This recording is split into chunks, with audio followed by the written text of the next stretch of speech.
சக்தி முத்தாரம்மா. முத்தாரி பேரை சொன்னா முன்வினைகள் தீர்ந்து விடும். சிங்கரதம் கொண்டவளே சிரிக்கின்ற அழகை பாரு.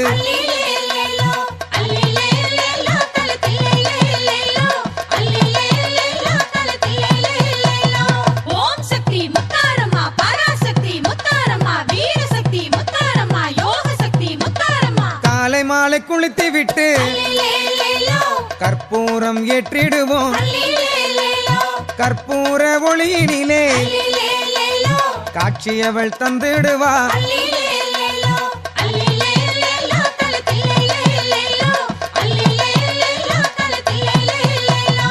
ஓம் சக்தி முத்தாரம்மா, பராசக்தி முத்தாரம்மா, வீரசக்தி முத்தாரம்மா, யோக சக்தி முத்தாரம்மா. திரிசூலம் கையில் கொண்டு தீமைகளை விளக்கிடு.